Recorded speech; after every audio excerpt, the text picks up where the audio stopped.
মেয়েটি হযরত ফাতেমা রাদিয়াল্লাহু তাআলা আনহার কথা শুনে খুশি মনে এক দৌড়ে বাবার কাছে চলে এসে বললেন, বাবা আমি এই বিয়েতে রাজি আছি, তবে একটি শর্ত আছে। শর্তটা হলো আমার বিয়েতে মুহাম্মদের মেয়ে ফাতেমা আমার সাথে থাকবে।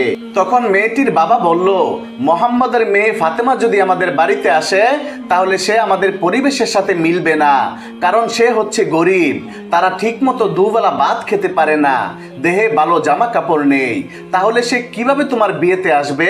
যারা এই বিয়েতে আসবে তারা সবাই ধনী শিল্পপতির ছেলে মেয়ে, তাই মুহাম্মদের মেয়ে ফাতেমাকে দাওয়াত দেওয়া লাগবে না। তখন মেয়েটি তার বাবাকে বলল, বাবা ফাতেমাকে যদি বিয়েতে আসতে বাধা দাও তাহলে আমি জীবনও এই বিয়ে করব না। এক পর্যায়ে বাবা নিরুপায় হয়ে রাজি হলো এবং মেয়েকে বলল, আমি তোমাকে অনুমতি দিতে পারি, তবে একটা শর্ত আছে। শর্তটা হলো যদি মুহাম্মদের মেয়ে ফাতেমা আমাদের বাড়িতে আসতে চায় তাহলে তাকে সুন্দর নতুন জামা কাপড় পরেই আসতে হবে। যদি পুরাতন জামা পরে চলে আসে তাহলে আমার বাড়িতে ঢুকতে পারবে না। তখন সেই মেয়েটির বাবার কথা শুনে মেয়েটি আবার দৌড়ে হযরত ফাতেমা রাদিয়াল্লাহু তাআলা আনহার কাছে গিয়ে কেঁদে কেঁদে বলল, হে বোন তুমি আমার বিয়েতে যাও, তা আমার বাবা চায় না, তবে আমার বাবা একটা শর্তে রাজি হয়েছেন। শর্তটি হলো আমার বিয়েতে যদি তুমি যাও তাহলে অবশ্যই নতুন সুন্দর জামা কাপড় পরে তোমাকে আসতে হবে। এখন তুমি বলো তুমি আমার বিয়েতে যাবে কিনা?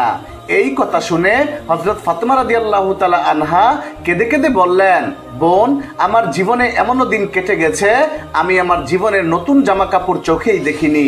দিনের পর দিন চলে যায়, যার ঘরে চুলায় আগুন ধরে না, দিনের পর দিন চলে যায়, আমরা না খেয়ে থাকি, সেখানে নতুন জামা কি করে পাবো? তখন মেয়েটি হযরত ফাতেমা রাদিয়াল্লাহু তাআলা আনহাকে বলল, বোন তুমি যদি তোমার নিজের জবান দিয়ে একবার বলো যে আমি নতুন জামা কাপড় পরে তোমার বিয়েতে যাব, তাহলে আমার বিশ্বাস তোমার সৃষ্টিকর্তা মহান আল্লাহ রব্বুল আলামিন তোমার জামা কাপড়ের ব্যবস্থা করে দিবেন, কারণ আমি জানি তোমার সাথে তোমার রবের অনেক ভালো সম্পর্ক। ফাতেমা রাদিয়াল্লাহু তাআলা আনহা এক সময় আবেগী হয়ে বললেন, ইনশাআল্লাহ আমি তোমার বিয়েতে যাব এবং পৃথিবীর সবচেয়ে দামি কাপড় পরিধান করেই যাব। তখন মেয়েটি দৌড়ে তার বাবার কাছে গিয়ে তার বাবাকে বলল, বাবা ফাতেমা আমার বিয়েতে আসবে এবং সবার চেয়ে দামি কাপড় পরেই আসবে। এরপর বিয়ের দিন তারিখ ঠিক করা হলো। এদিকে ফাতেমা রাদিয়াল্লাহু তাআলা আনহা চিন্তা করতে লাগলেন, বিয়ের দিন কাছে চলে আসছে আর আমি ওয়াদা করেছি বিয়ের দিন সেই বিয়ে বাড়িতে নতুন জামা কাপড় পরিধান করে যাব, কিন্তু আমার নতুন জামা কাপড় নেই। এইসব কথা চিন্তা করতে করতে হযরত ফাতেমা রাদিয়াল্লাহু তাআলা আনহা জায়নামাজ বিছিয়ে নামাজে বসে গেলেন। নামাজে সেজদায় গিয়ে তিনি দু চোখের পানি ছেড়ে দিয়ে বললেন, হে মাবুদ এই দুনিয়াতে আপনার সাথে আমার গভীর সম্পর্ক হয়েছে তা আজ পর্যন্ত কেউ জানে না। মাসের পর মাস চলে গিয়েছে, না খেয়ে আমি থেকেছি, কোনো দিনও আপনার কাছ থেকে কোনো কিছু চাইনি। আজকে আমি আপনার কাছে একটা নতুন কাপড়ের আবদার করলাম। এই আবদার আমার জৈবিক বা দৈহিক চাহিদা পূরণের জন্য নয়।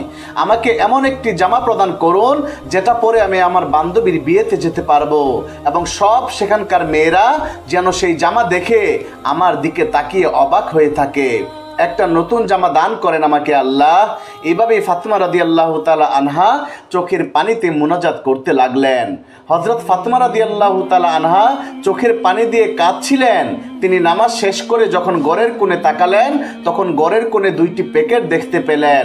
তখন হযরত ফাতেমা রাদিয়াল্লাহু তাআলা আনহু প্যাকেট নিয়ে কাঁদতে কাঁদতে বিশ্বনবী সাল্লাল্লাহু আলাইহি ওয়াসাল্লামের কাছে আসলেন এবং তার কাছে সমস্ত ঘটনা খুলে বললেন। অতঃপর বিশ্বনবী প্যাকেটটি হাতে নিয়ে খুলতেই জান্নাতের সুঘ্রাণ পেলেন। তিনি এই সুঘ্রাণ মিরাজের রাতে পেয়েছিলেন।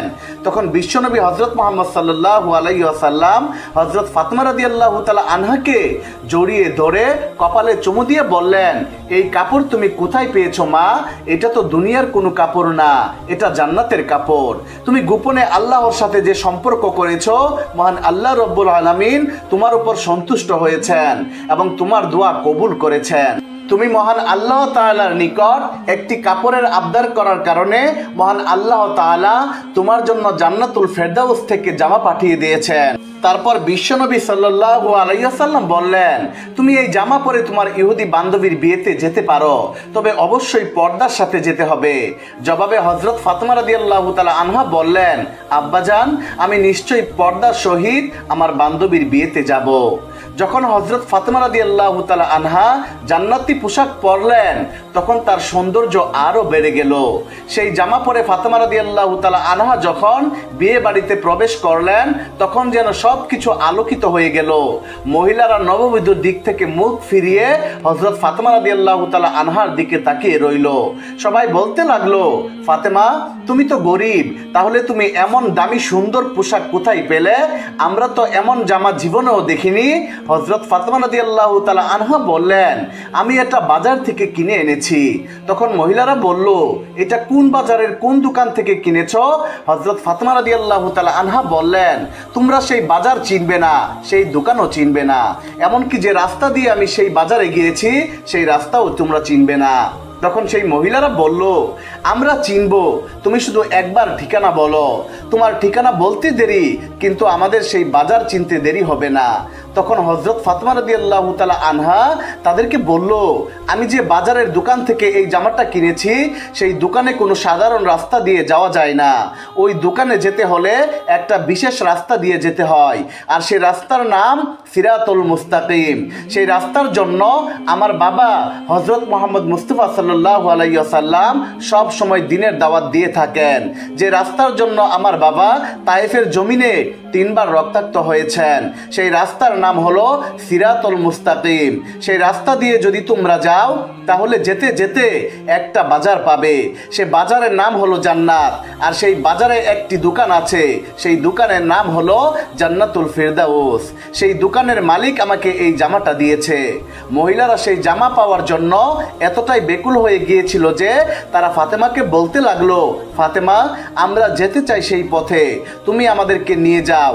তখন ফাতেমা বলল, সেই পথে যেতে হলে প্রথমে সবাইকে একটি বাক্য উচ্চারণ করতে হবে, তোমরা কি পারবে সেই বাক্যটি উচ্চারণ করতে?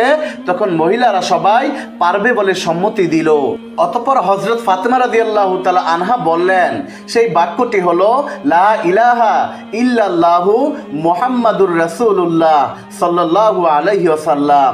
তখন উপস্থিত সকল মহিলা এই কালেমা পড়ে মুসলমান হয়ে গেল। সুবহানাল্লাহ, সুবহানাল্লাহ। আল্লাহ পাক আমাদের সবাইকে হযরত ফাতেমা রাদিয়াল্লাহু তাআলা আনহার মতো আল্লাহর সাথে গভীর সম্পর্ক স্থাপন করার তৌফিক